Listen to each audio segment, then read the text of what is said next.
Schedule क्या होगा। Schedule एक व्यक्ति सबके लिए बनाए, ये तो हास्यास्पद बात है। वैसे तो हर व्यक्ति अपना शेड्यूल खुद ही बनाएगा। एक बेसिक्स आइडिया हम डिस्कस कर सकते हैं, उसको कस्टमाइज करना है अपने हिसाब से। बेसिक बात जो है, डेली शेड्यूल में 3 कंपोनेंट्स का ध्यान रखिए। पहला कंपोनेंट है कि करंट अफेयर्स को बिल्कुल भी मिस मत कीजिए।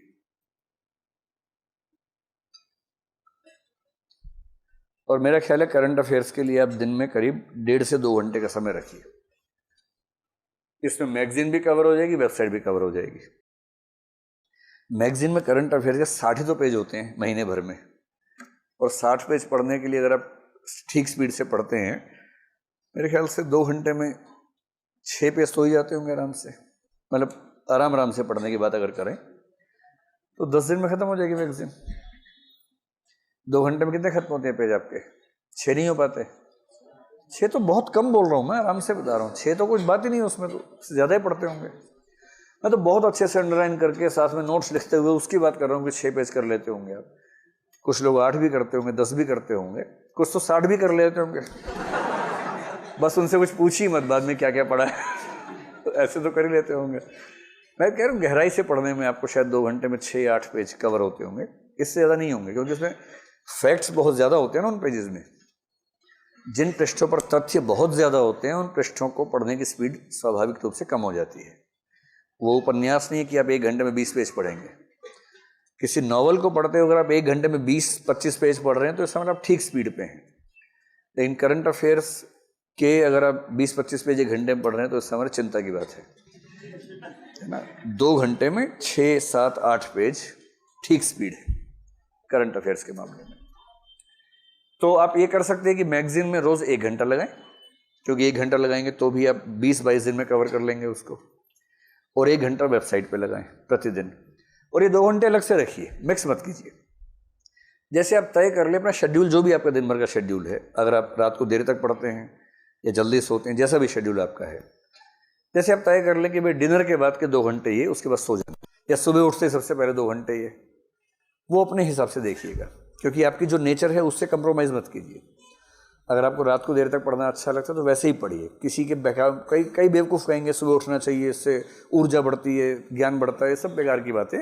बढ़ा लीजिएगा, बाद में बढ़ा लीजिएगा आराम से, है ना। अभी तो पहले अपनी नेचर के हिसाब से पढ़िए। अगर आप निशाचर प्रकृति के, निशाचर रहिए, रात भर पढ़िए, कोई तनाव की बात नहीं है। और यदि मुर्गा प्रकृति के तो सुबह सुबह उठिए और सुबह सुबह पढ़िए। जो भी आपकी नेचर है उस नेचर के अनुसार पढ़िए। एक ही दिक्कत आती है, जो निशाचर लोग हैं उनको दिक्कत ये कि जिस दिन एग्जाम है उस दिन वो सुबह उठ नहीं पाते। उनको तनाव रहता है कि सोएं कैसे। आदत है 4 बजे सोने की, उस दिन 12 बजे लेट जाते हैं, नींद नहीं आती है। ये दिक्कत आती है। इसके 2 समाधान हैं। या तो आप 10-12 दिन पहले से थोड़ा शेड्यूल चेंज करना शुरू कर दें, ये हो नहीं पाता प्रैक्टिकली। दूसरा समाधान है, ऐसी चिंता ना करें और प्रीलिम से 3-4 दिन पहले से नींद थोड़ी बढ़ा लें। 4 बजे सोएं, 12 बजे उठिए, 8 घंटा सो के उठिए। इससे क्या होगा कि एक दिन नहीं सो पाने से असर नहीं पड़ेगा। मैं ठीक प्रीलिम्स की बात कर रहा हूँ। 3 जून को एग्जाम है, 2 जून को रात को नींद नहीं आ रही, तनाव मत लीजिए, इससे कुछ नहीं होने वाला। हमारा माइंड इतना मजबूत है कि वो एक दिन बहुत कम नींद के साथ काम चला सकता है, कोई चिंता की बात नहीं है। लेकिन हाँ, उससे पहले 3-4-5 दिन अपनी नींद ज़्यादा ली हो, ये थोड़ा सा मैनेज कर लीजिएगा। अपने नेचर से कंप्रोमाइज़ नहीं करना है, लेकिन उस नेचर के हिसाब से कोई 2 घंटे का शेड्यूल अलग से निकाल लीजिए करंट अफेयर्स के लिए। इसी तरह से 1 से 2 घंटे का शेड्यूल निकालिए रिवीजन के लिए। वरना इस पाठ्यक्रम में होता क्या कि एक क्रम से आप पढ़ते जाते हैं, उसी क्रम से पीछे गायब होता जाता है, और फिर आप 2 महीने बाद देखते हैं कि सब सफाचट एकदम, कुछ याद नहीं आ रहा।